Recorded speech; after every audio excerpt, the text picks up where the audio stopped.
Welcome to the Money Hour with Tina Mitchell.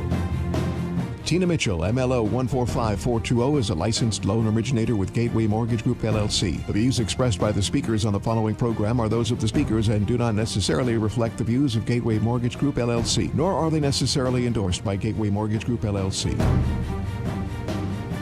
Now, in the studio, local mortgage and finance expert, Tina Mitchell. Oh, welcome to the Money Hour at 11:50 a.m. KKNW, the Saturday, July 1st show. I am your host and mortgage expert, Tina Mitchell. I'm here to empower our community, providing you with opportunities and solutions when it comes to your money. If you're hearing my show at a different time or day, you are listening to a rebroadcast, but I'm here to answer any questions or connect you with the guests that I have on the show today.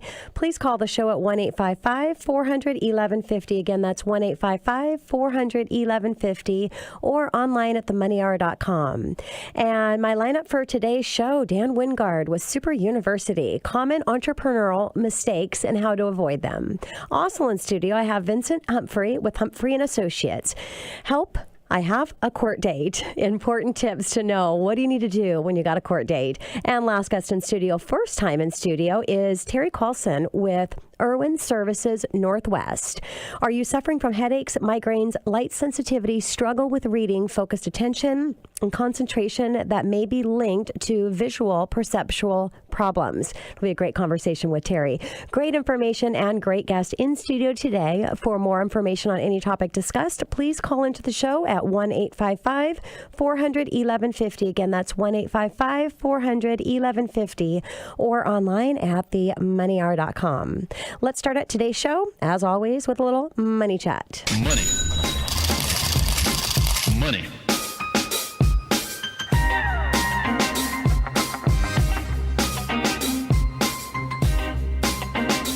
And I thought I would talk to all of my potential first-time home buyers and go over some mistakes so that you don't make these mistakes. The housing market is hot with the low interest rates and the lack of inventory. It is a great time to buy, but there is a sense of urgency to get out there and get a property while you can secure these low interest rates. Now, the first mistake is not understanding the comparison of rent versus mortgage. You might get frustrated out there as renters trying to get into your first home because of the lack of inventory, not getting your offer accepted. I encourage for you to stick with it and take a look at the numbers, because the numbers might motivate you in sticking with the process until you secure your home. The tax benefit, you need to talk with a licensed CPA or accountant, because I am not. I am a licensed mortgage professional, but I talk to clients about the benefit of home ownership all the time. And looking at the deduction that you have, you get to write off the interest and taxes on your property. So let's just say that was $2,000 a month. If you were in a 25% tax bracket, that would be $500 less in income taxes that you're paying. Now, a lot of first-time homebuyers don't realize that after consulting with your licensed CPA, you can find out how to amend your W-4 with your employer so you can see that benefit in your net paycheck every month. It's cash and it's real money. So either wait to the end of the year and paying less income taxes, or you make the adjustment so that you can see that money on a monthly basis. I don't know about you, but myself, I don't like the government collecting interest on my money, so I would definitely break even and see that in my net income and take-home pay.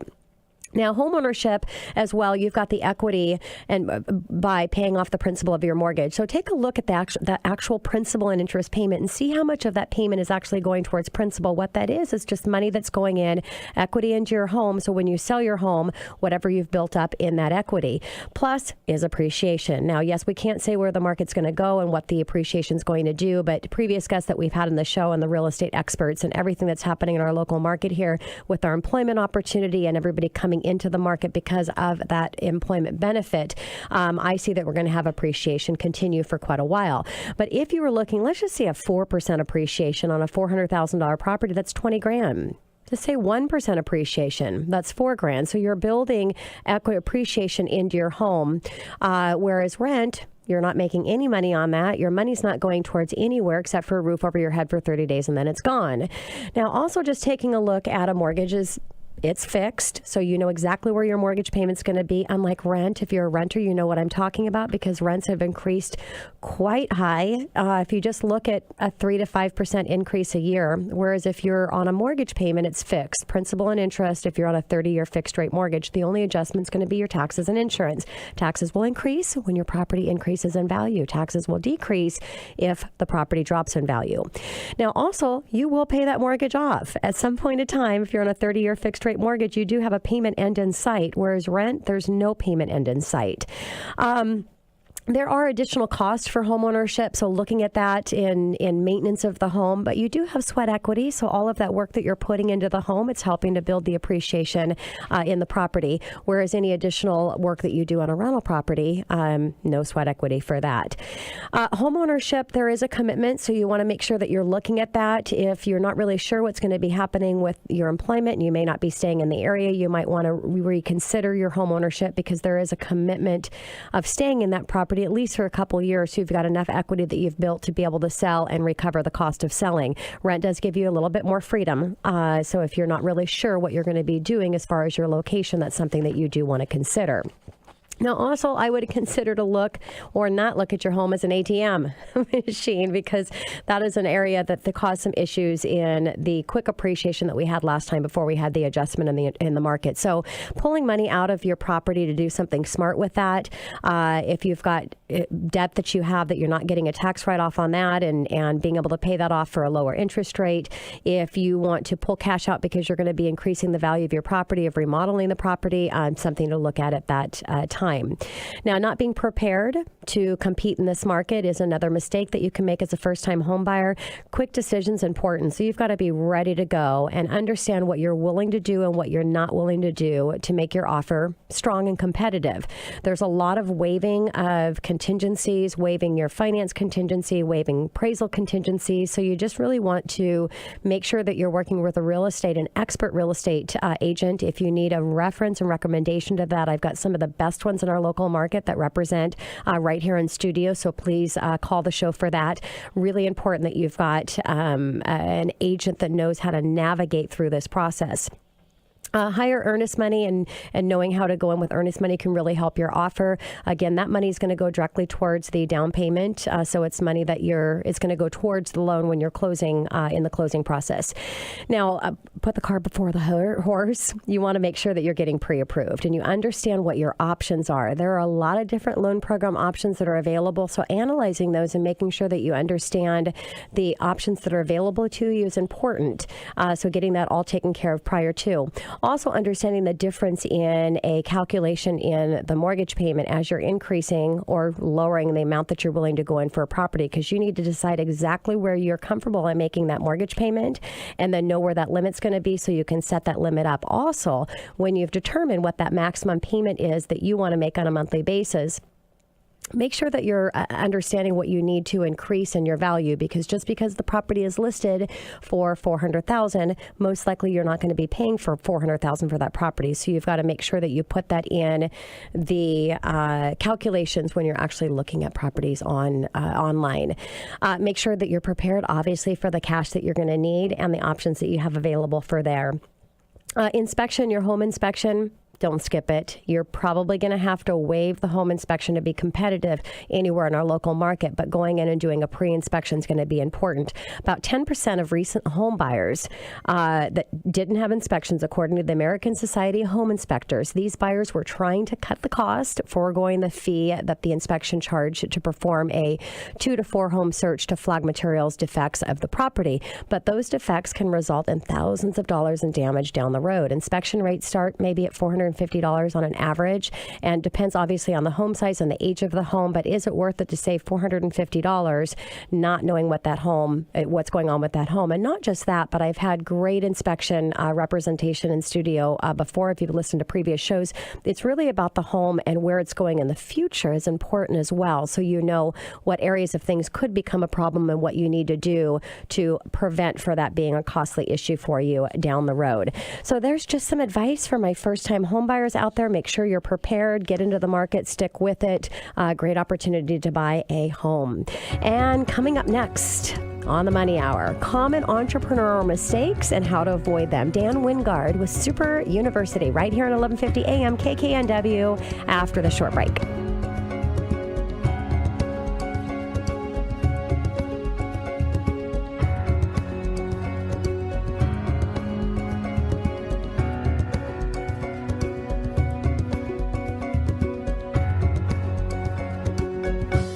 So, being a solopreneur is hard. There's so many things to do. And all of a sudden, you need to be a social media expert, a web expert, meet with clients, write a blog, sell, create offerings, know how to price, etc., etc. The learning curve is steep, and most one-person business owners get so overwhelmed and distracted, they can't focus on result-producing actions. If you are interested in learning about a proven step-by-step method to finding clients and earning over $10,000 each month as fast as possible, Dan Wingard can help you. Dan Wingard runs special programs designed to eliminate your risk and maximize your results. I'm Dan Wingard. Find out more at sixfigurewowfactor.com. That's the number 6, sixfigurewowfactor.com to make great money doing what you love. You're listening to The Money Hour with your host, Tina Mitchell, on Alternative Talk, AM 1150. Now, back to the show with local mortgage and finance expert, Tina Mitchell. Welcome back to The Money Hour with your host and mortgage expert, Tina Mitchell, right here at 1150 AM KKNW, the Saturday, July 1st show. My goal is to keep you up to date on the latest news and trends in our local economy. Keep me tuned in, and I will keep you informed. If you're hearing my show at a different time or day, you are listening to a rebroadcast, but I'm here to answer any questions that you have, and more importantly, connect you with the guests that I have on the show today. You can call at 1-855-400-1150. Again, that's 1-855-400-1150 or online at themoneyhour.com. In studio right now, Dan Wingard with Super University, common entrepreneurial mistakes and how to avoid them. So if you're thinking of being an entrepreneur, getting into that field, I've got a great guest. Dan, thank you so much for joining me back in studio. My pleasure, Tina. Always a pleasure. And a little bit about Dan. Dan Wingard captures audiences with motivational messages and musical wow factor that sparks creativity, ignites innovation, and leads to purposeful productivity. He's a graduate of accomplishment coaching, is a certified startup expert, trained to build six-figure businesses, was the CEO for Keller Realty in Bellevue, and now leads their productivity coaching program. Dan has been a consistent six-figure entrepreneur while incorporating his passion for music intro his life and businesses. He is committed to helping solar entrepreneurs profit from their unique gifts and passions, bringing positive energy, music, and powerful messages to keynote presentations, masterminds, coachings, and workshops. And I will say personally, Dan has been a real asset for me and all of the ventures that I'm on as well. So I want to give a shout out and say thank you, Dan, for that. Thank you, Tina, and likewise. And so let's get right into it. Dan, your focus is coaching realtors, solar entrepreneurs, and entrepreneurs to get to six figures quickly. What are the common mistakes that you see startup solar or entrepreneurs making? I think one of the biggest things is they have a gift or they have a talent, and I love working with heart-centered solopreneurs, entrepreneurs, and even realtors that are passionate, and they have too wide of a focus. And they think they can help everyone because likely they can. Mm-hmm. And when you can help everyone, it's likely that you're probably having a message for no one. So really helping them dial that in to be specific on where they're at and what they're working on right now. Right. So a message is clear as far as what they're offering to someone, and there's a specific audience that has a need that they can fulfill. Now, they may be able to help other people with that. And if they have a clear message on what who they can serve, what their problem is, how they can help out with that, it's going to help them a lot. And I've seen it so much with realtors who they've got a license in Washington State, and I can serve everyone because I want to get that commission check. Mm-hmm. And I know I can help everyone. But if you've got a new realtor that starts and says, okay, I just want to focus on this one condominium project, and that's it, they become an expert quickly. Yes. And so they're recognized as an expert in that area, and so they're likely to be more successful, and that will go out into other areas. And what I've found is that for entrepreneurs, it's the same thing.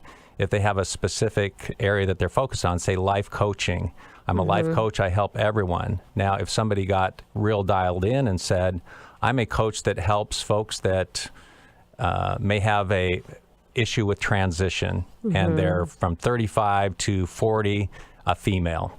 and just got focused on that message and very clear about who they serve, I think they'll have a lot more success. I've seen they have a lot more success in getting to six figures quickly. Well, we know that's true with any branding. When you're branding something and it's very specific on that brand, it builds everything around that specificity in branding. Right. So, Dan, if someone is considering a change in a career, what advice would you give them? Yeah, it just seems more and more that we don't have the stability that we used to have as far as careers and the longevity, and people are changing so much. And I've seen a lot of people in midlife that want to get out of what they've done. Like they got into a job doing something that they were just naturally good at, but they really want to be doing something else.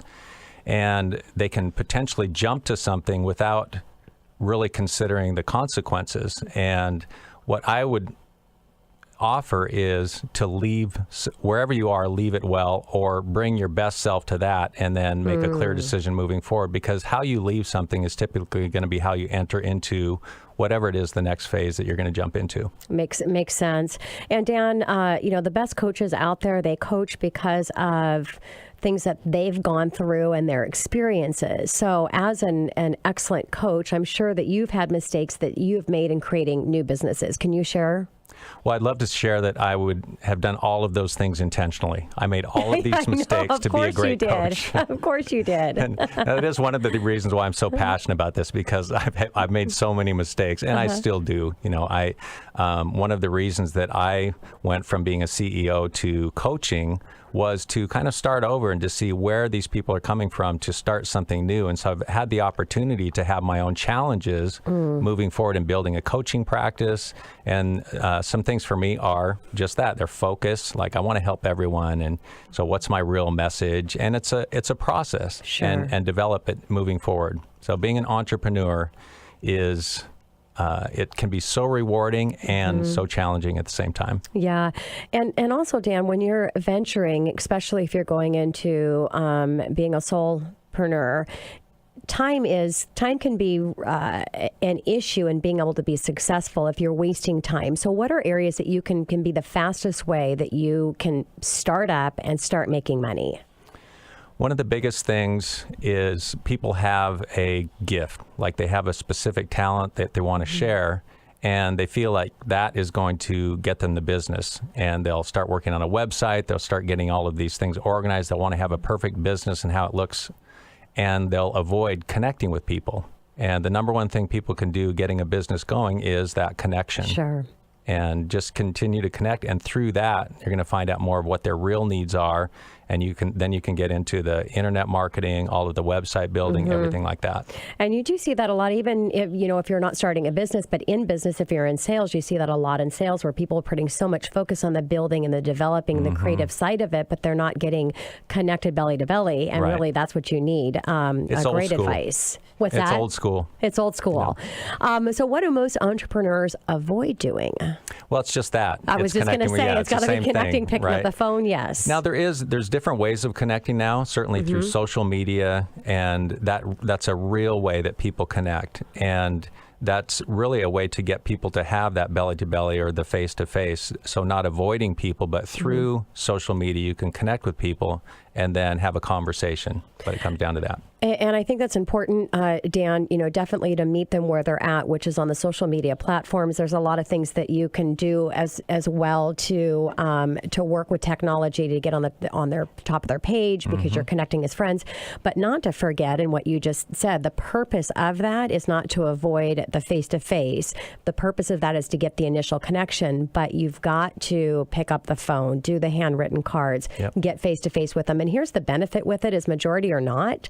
So if you can put yourself aside from what the majority are doing, then you've got a huge leg up on that connection part. Would you agree? Absolutely. When I say to realtors is 1 hour connection minimum a day, just 1 hour focus. Give yourself that space to be completely present to the people that you're connecting with. So at least start out with that, and to entrepreneurs as well. Yeah, totally agree. So Dan, how can you help an entrepreneur who feels stuck, which is a lot of them, not being able to break through and make the money that they feel that they deserve and they know that they should be making. They're doing all of the activities, but they're still stuck. Yeah, I mean, we all have areas that we're stuck in in different ways, and I think there's something to having a community of people that have been through it before, like either with coaching, or I have a meetup once a month where I get entrepreneurs, solopreneurs together, and we get to discuss these things. And I have another monthly mastermind that I put together where you go through all of these different things, and each person, when they share what the challenges that they're going through, it opens up space for others to see what's possible for them, what might be getting in their way. So each person is different. Sometimes there's subconscious things that are in the way where they don't want to connect with people. And yeah, that's the value, I think, of coaching, to be able to reveal those blind spots that everyone has. Yeah, and the community part of it is so important as well, especially when you're a solopreneur, because you feel solo and by yourself. So and I do want to give a shout out for the meetup because I'm there every month, Dan. And how do my listeners connect and get there? Yeah, it's Six Figure Success Club Bellevue. It's a meetup. So if you just go to meetup and go Six Figure Success Club, it's the first Thursday of the month at the Bellevue Keller Williams office from 7 to 9 p.m. Perfect. Thank you. Love to see you there. So what do you say to entrepreneurs who are great at what they do but don't like being salesy? Don't be salesy. I was going to say salesy is not the way to go. Right. Well, what about people that are trying not to be salesy, but it's hard to get over that? And, so how do you get them out of that that mental space that they're stuck in? Yeah, it goes down to people not wanting to be salesy. That's a reason why they don't connect with people, because they think that people are thinking they're salesy. Okay. And if they're really taking a stand for people and wanting to provide a service that they know is of value to these other people, they're going to develop that ability to connect and have the conversation and make sure they're asking, be open to having a conversation about working together and setting that up. Yes, and I love that, because there is a balance. You have to ask, and you have to use the right engaging words to bring that in, but getting in the balance of where it's not salesy and you feel confident in the message that you're doing because it's real to you. Right. Yes. Right. Yep. And the purpose of it is you want to help them, and in order to help them, you need to do business together. You got to ask them, would you like to do business together? Exactly. So I can help you. There you go. There you go. That's how you do it. Right. So Dan, what resources do you recommend for solopreneurs starting out? There's so much out there, and the danger for entrepreneurs is to just keep looking for different things. So you're going to find something that resonates with you. You're going to find a coach. You're going to find a meetup. You're going to find something that's specific to your area of expertise, somebody that's doing it well that you connect with, to partner with them and make an investment in yourself to move forward and make it happen. Love it. All of the resources are there. Yeah. So what do you think about the saying, do what you love and the money will follow? I like it, and it's a dangerous place. Okay, so explain. Because you love it is not necessarily what everyone else is going to love and want to pay you for. Got it. And so just having that awareness of that business is going to happen when you're doing what you love and there's a need for it. And it's that union of bringing that powerfully to people that have the need, communicating it effectively so they actually know to come to you. You may be amazing, but if you haven't crafted the ability to communicate that at a high level, you're going to have a tough time getting going. So yes, do what you love, the passion, all of that's important. Follow your bliss. I love all of that. And there's a practical aspect too. Are people willing to pay you for it? Or are they just saying that's awesome and then see you later? So how do you find that out? How do you find out that the need is out there for what you're passionate about? When you find your passion, I think it's great to just start asking questions like, who else is interested in this? What is the audience? What are these specific people? Where do they hang out? Is there anybody there? And if there isn't, maybe it's going to just be a hobby for you. Got it. So focus groups are really good in that situation as well. Right. So Dan, I've got a minute left here. I have one question I want to ask. How can people learn more about creating a six-figure income quickly? Yeah, that's great. I would say one of the first things to do is just come to the meetup, to where you get to meet other entrepreneurs. You get to meet me, find out what I'm about.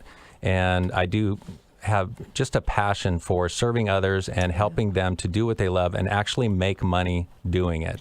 And I do provide coaching. I'd love to have a conversation. I provide that. You can go to the Six Figure Success Club in Bellevue or the sixfigurewowfactor.com, and you can just sign up there and have a complimentary session. We'll talk about your business and some specific steps you can take to make money quickly.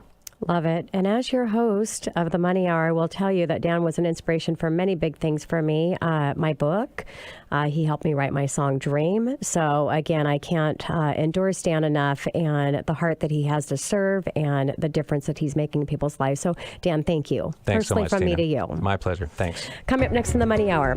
Help, I have a court date. Have you ever said that, or are you saying that right now? Important tips that you need to know. Vincent Humphrey with Humphrey and Associates right here at 1150 AM KKNW after this short break.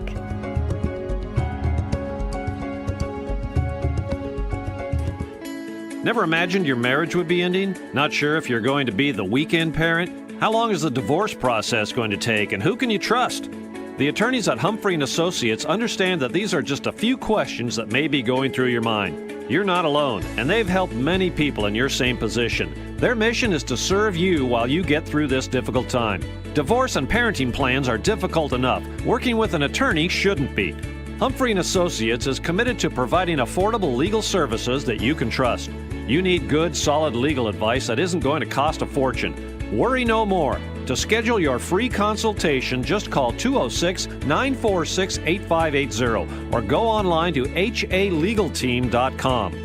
Hi, this is Vincent Humphrey. Go ahead and give us a call today at 206-946-8580, or you can reach us online at halegalteam.com. Again, that's 206-946-8580, or online at halegalteam.com.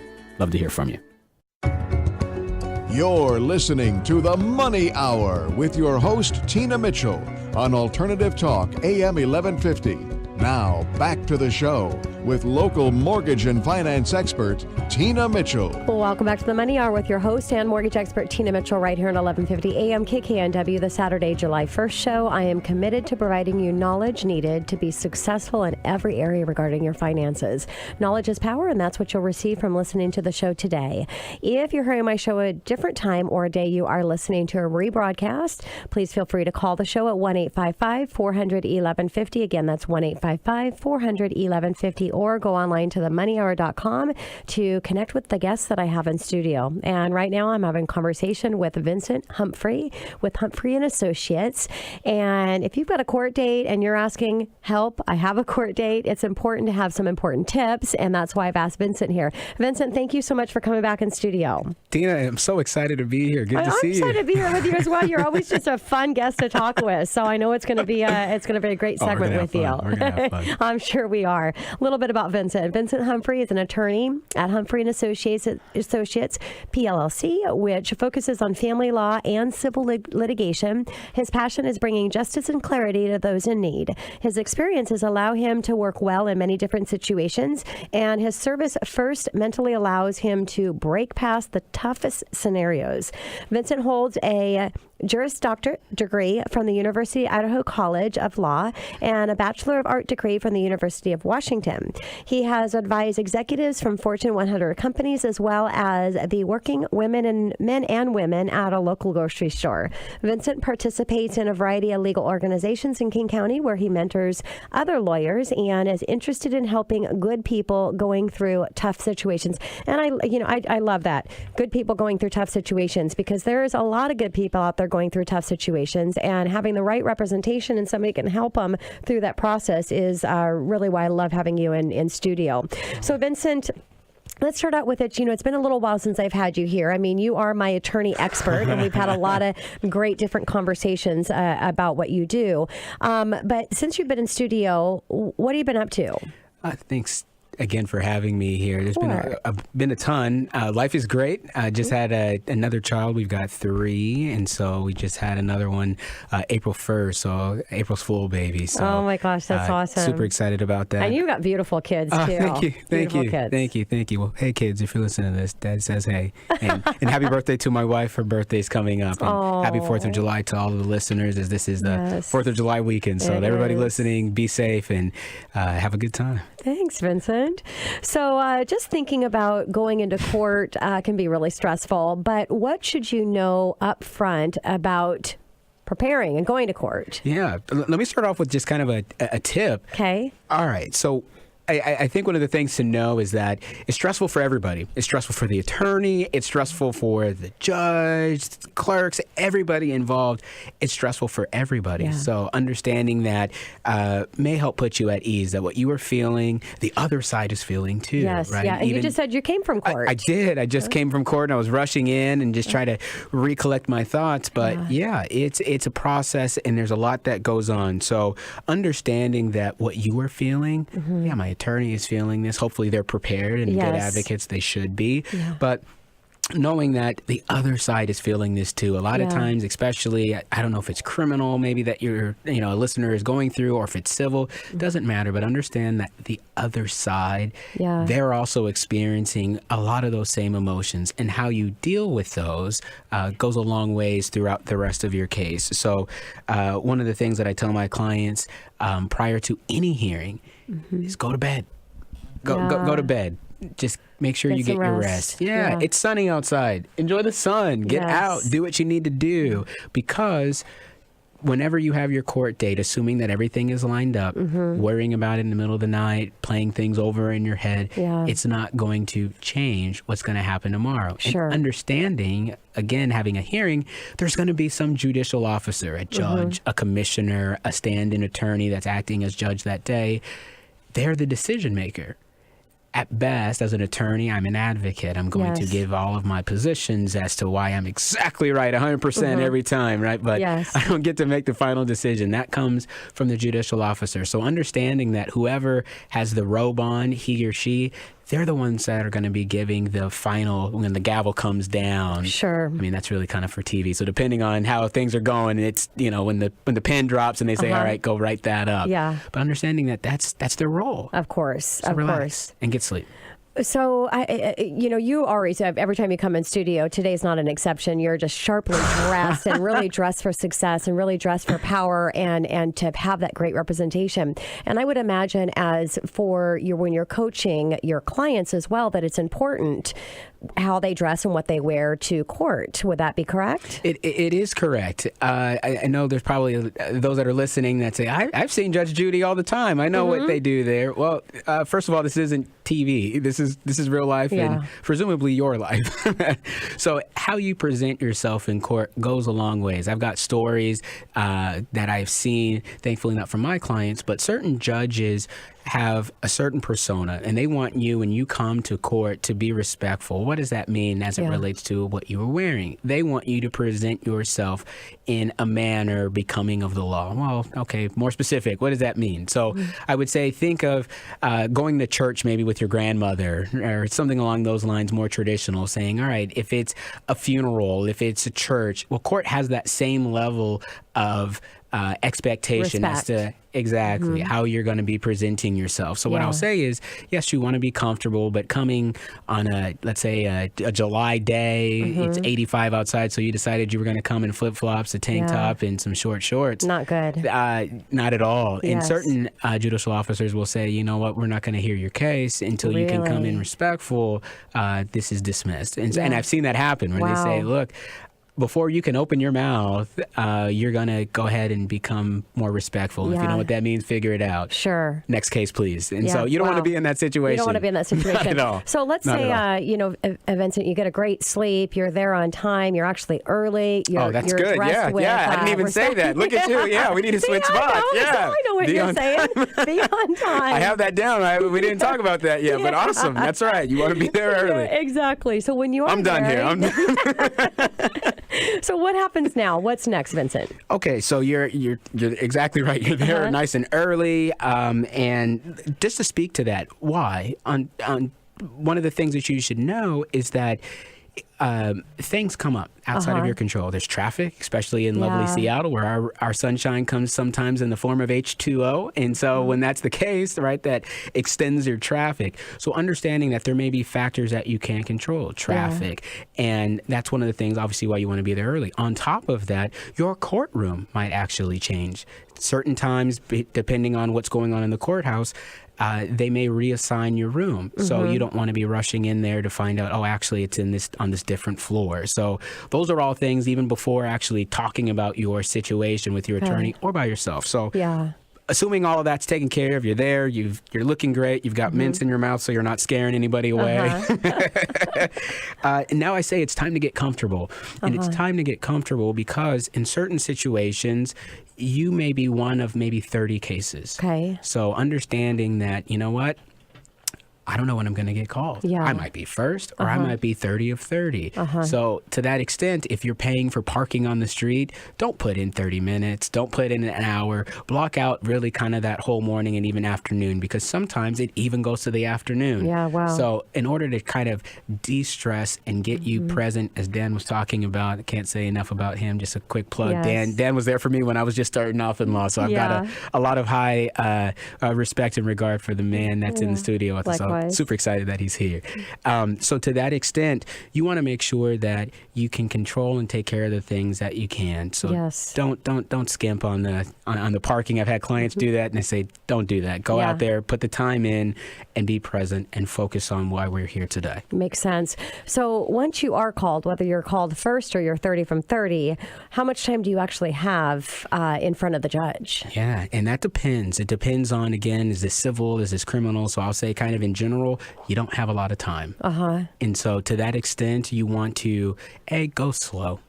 A lot of times when people, if this is your first time going through that, obviously I do family law, so it's really a sensitive subject when we're talking about a spouse or soon to be ex-spouse and your kids and the house and what's going to go on. So that's absolutely an emotional and personal time.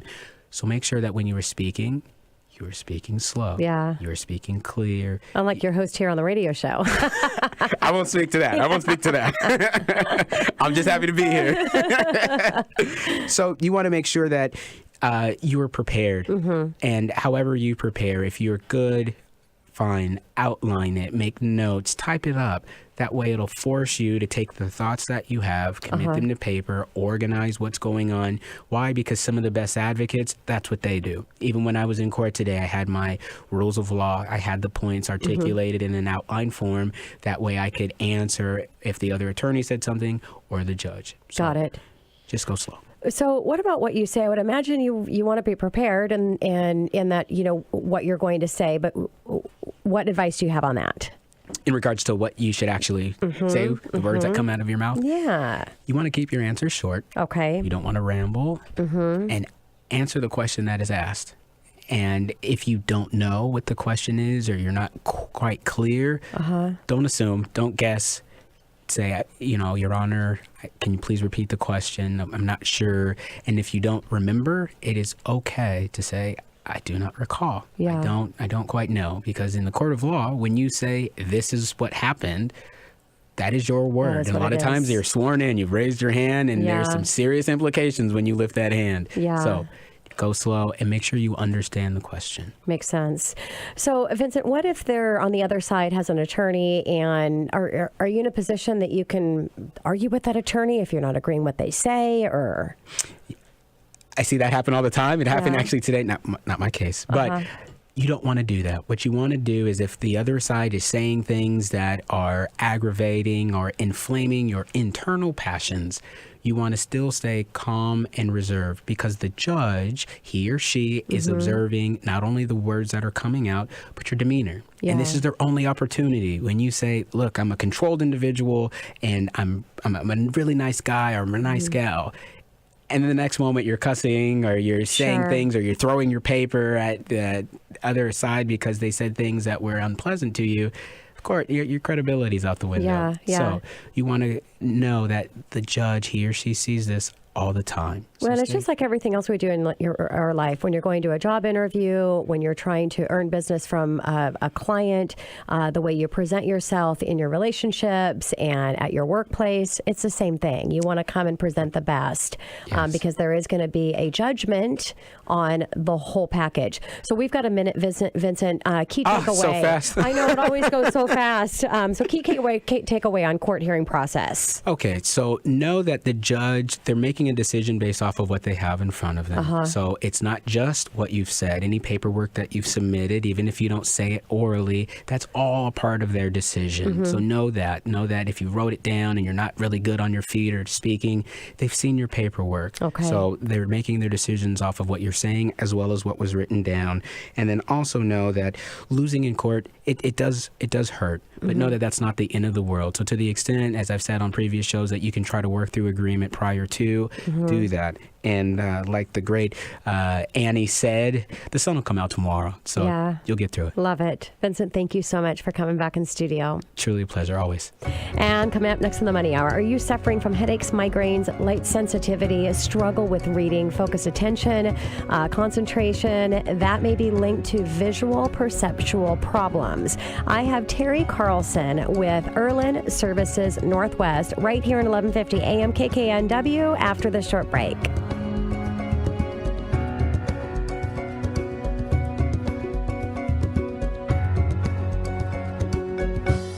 So, being a solopreneur is hard. There's so many things to do. And all of a sudden, you need to be a social media expert, a web expert, meet with clients, write a blog, sell, create offerings, know how to price, etc., etc. The learning curve is steep, and most one-person business owners get so overwhelmed and distracted, they can't focus on result-producing actions. If you are interested in learning about a proven step-by-step method to finding clients and earning over $10,000 each month as fast as possible, Dan Wingard can help you. Dan Wingard runs special programs designed to eliminate your risk and maximize your results. I'm Dan Wingard. Find out more at sixfigurewowfactor.com. That's the number 6, sixfigurewowfactor.com to make great money doing what you love. Are you suffering from headaches, migraines, light sensitivity? Do you struggle with reading? Focusing attention and concentration may be linked to visual perceptual problems. Terry Carlson with Erlin Services Northwest is excited to introduce you to the Erlin method, which may be the solution. Terry has helped hundreds of clients through the use of color overlays and customized Erlin spectral filters eliminate the symptoms caused by visual stress. Hi, I'm Terry Carlson with Erlin Services Northwest. To discover if the Erlin method may be the solution for you, visit erlin.com and take a self-test. This may change your life. That's IRLEN.com. You're listening to The Money Hour with your host, Tina Mitchell, on Alternative Talk, AM 1150. Now, back to the show with local mortgage and finance expert, Tina Mitchell. Welcome back to the Money Hour with your host and mortgage expert, Tina Mitchell, right here at 1150 AM KKNW, the Saturday, July 1st show. I provide you news on everything money, fresh information on market trends and conditions in our local economy. If you're hearing my show at a different time or day, you are listening to a rebroadcast. You can call the show at 1-855-400-1150. Again, that's 1-855-400-1150 or online at themoneyhour.com to discuss anything regarding money, any topic suggestions that you have, or to talk with the guests that I have in studio today. Right now in studio, first time, Terry Carlson with Erlin Services Northwest. And if you're suffering from headaches, migraine, light sensitivity, struggle with reading, focused attention, or concentration, that may be linked to visual perceptual problems. And when I was preparing and looking at the information, I was really excited to have a conversation because I've never had somebody represent this field in studio before. And really the show is about money and how to have a better quality of life. And in order to make money, enjoy life, and have a better quality of life for you and your family, you want to be at your best health. And so just very excited. Thank you so much for coming into the studio, Terry. Thank you for having me, Tina. And a little bit about Terry. Terry is trained as an Erlin screener in 2008 and an Erlin diagnosticist in 2011. She also has a master's in special education endorsement in reading. Terry has been teaching in the public school system for over 20 years in the secondary special education literacy programs. She was introduced to the Erlin overlays when she was searching for specific interventions when students' progress stalled. Terry knew that something was interfering with their progress, reading comprehension, and was challenged. So she was given a set of overlays for the literacy coach, placed them on a text that students were reading, and they immediately reported The words don't move anymore, and I can see the words clearly now. They then advanced quickly once this barrier was removed, and in some cases, some students promoted out of the special education. This was when Terry realized that she knew this was a piece of the puzzle that was missing for some students, and she elected to be trained as an Erlen screener. So, what exactly, can you explain your business a little bit to my listeners? Yes. The name of my business is Erlen Services Northwest. And what it is I identify clients who suffer from visual stress and have perceptual difficulties. And this has to do with light sensitivity and the brain's inability to process certain wavelengths of light. And what that does is it can cause a person to have headaches. Their depth perception is off. Driving is difficult. Some people that suffer from this tend to wait until they get into traffic because they can't tell where a car is coming at them. A lot of people, like I said, suffer from headaches, fatigue. And if we're talking about people in the business world, transferring from the school into the business world, those people that come to me are suffering from fatigue. I mean, as soon as they are on the computer, after about 5 or 10 minutes, they find themselves really exhausted and aren't sure why, and then realize that it is the lights and want to know what they can do about that besides taking a pill to make the headache go away. Sure. So Terry, a little background about yourself and a little more on your business. Okay. So I have been teaching in public school system for 20 years and discovered this through the reading program that I was teaching.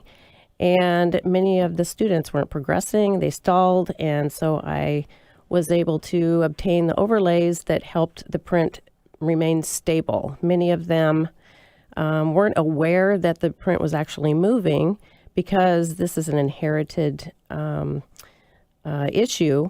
They have always seen the page move or jump, the words jump or spin, and it makes them dizzy, nauseous, get headaches, stop reading.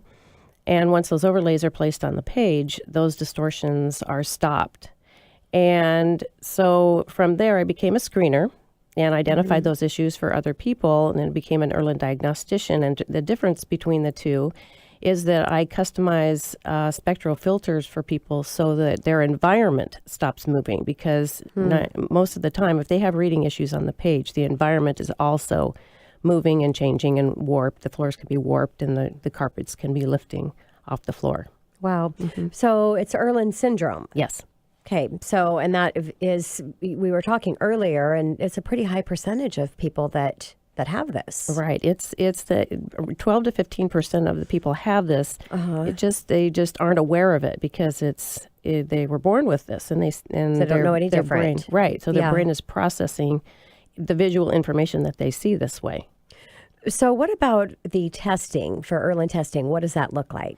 So the screening process is a person will come into my office and they will look at a variety of pictures. And what I do is I create the environment they're in most of the time, 50% or more of the time. And most of the time people, especially in the work field or at school, have the fluorescents on all the way. They're turned up all the way.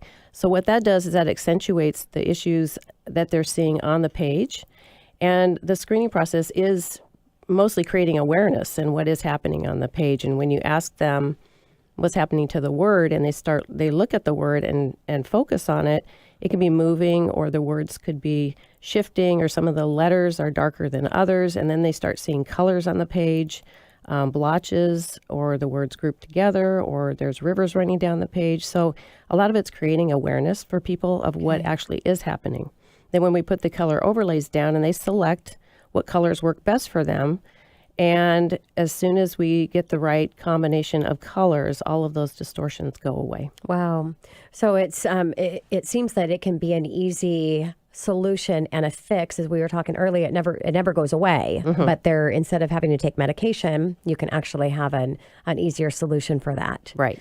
So other symptoms that we've talked about, having headaches and migraines and sensitivity to light, issues that they may not even realize because, as you stated, they don't even know it's any different because it's always been like that. What other symptoms are there that are an indicator that they might have this syndrome? Well, if they realize that they're looking at as soon as they have a piece of paper in front of them, and the high contrast that we have today is black print on white paper, and their eyes start watering, or they just notice that behind their eyes it's hurting, their neck hurts. It once your brain is under stress, it can affect your whole system. Yeah.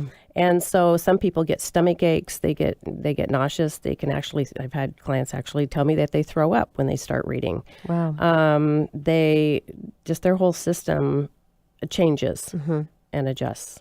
Yeah. So with the Erlen method, how does that help with the reading difficulties? So what it does is it allows the print to be clear and stable. Now, a lot of times people think it's a visual issue, and one of the symptoms of Erlen is blurriness. So I have people come in with glasses that really don't work. So they go and get a pair of glasses, and then they end up not wearing them most of the time because that's not really what they need. And so what happens to the print is as soon as the overlays are down on the page, the brain is able to process through those overlays, and the print remains stable. So they're able to read. So what about other areas that it helps in life? So some of the other areas would be even people that have difficulty going up and down escalators. There are some people that on purpose will choose the elevator because they can't see the stairs moving and when to step on and when That could be not dangerous. to step. Yes, Yes. definitely.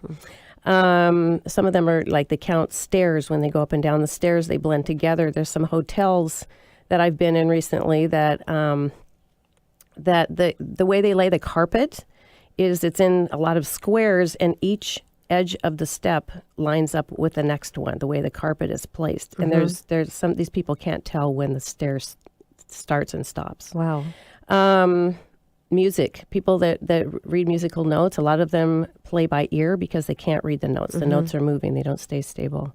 People that are in sports, they can't catch the ball. They miss the ball all the time because they lose it in the air, and they're grabbing for it, and it lands to the left or to the right of them. Interesting. I've had some students that used to play volleyball when I taught middle school, and as soon as they look up into the lights in the ceiling, they would lose the ball. And so they were really having difficulty. Of course, the coach was, trying to figure out what was going on with them. Sure. So how does the Erlen method support those that are in the school environment and work environment? So the Erlen method, the overlays are meant for the page and or the computer.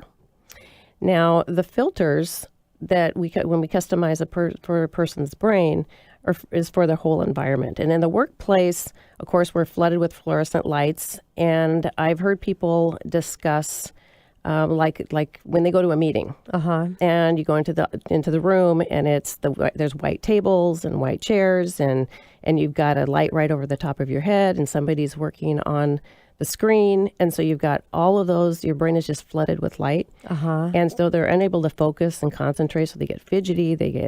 Sometimes they get angry. They get exhausted. So there's all kinds of physical symptoms that they have, and so the productivity goes way down. Wow. Yeah. Right. So injuries, with head injuries, how does the Erlen method support head injuries? So with head injuries, what a person changes dramatically. They have a baseline before they obtain their head injury, and a lot of times they want to get back to that baseline. The people that I work with head injuries, it's a little bit at a time. So if I can support some of the minimizing of the headaches, of the dizziness that they have, of the distortions that they have by 10 or 20%, that's a major milestone for them. Yeah. A lot of them, the ones that I see, tend not to go out a lot. So they're not productive. They can't hold down a job. They don't go shopping because of the lights in the stores. And they, once we fit them with filters, they're able to go out and in some cases, obtain work again. We've done a pilot program with the military down in Camp Pendleton down in California with the Marines, and fitted 178 Marines with filters, and a major majority of them, I'd say like 90% plus, alleviated their headaches when medication didn't work for them anymore. Yeah, that's amazing, Terry. Yeah. So as we're wrapping up our time together, I have one more question. How can a person become aware that what they're experiencing is not normal and advocate for a solution avoiding possible issues? Okay. So what parents can do for their kids is kind of pay attention to what happens when they are doing their homework. Okay. Are they avoiding their homework? When you watch them read, are they blinking a lot? Are they getting up and down a lot, taking a lot of breaks, not able to get their homework done in a reasonable amount of time, which you would think a half an hour to 45 minutes would be good, but some kids are spending 3 or 4 hours on that. If you notice a lot of time at work that you're fatigued early, you get lots of those headaches and those other symptoms that I discussed, I would recommend going to our website, which is erlin.com. Okay. And there's 7 or 8 different self-tests on there that have to do with headaches and have to do with school and have to do with workplace. And you can take a self-test and see if any of those symptoms are yours. And then at the top of the screen, there are some little black glasses at the top, and each one, you touch on each one, the screen turns a different color. And I've had people call me as soon as they hit the right color, like a green, the screen turns green. Wow. They could feel their whole body relax. Oh my gosh. And so that's the best way, is to go to the website. Yeah. And, because I'm just listening to you here and just imagining, there's probably a lot of people that are misdiagnosed, and, it sounds like there's a simple solution to fix this issue. And so, if there's more questions and you want to connect with Terry, please call into the show. And Terry, thank you for coming in and sharing this. I appreciate it. Thank you very much. This is your host and mortgage expert, Tina Mitchell, signing off for the day and wishing you a happy 4th of July. Ralph Waldo Emerson stated, American means opportunity, freedom, and power. Enjoy your holiday, and I look forward to talking with you more about money next Saturday, same place, same time, right here on 1150 AM KKNW.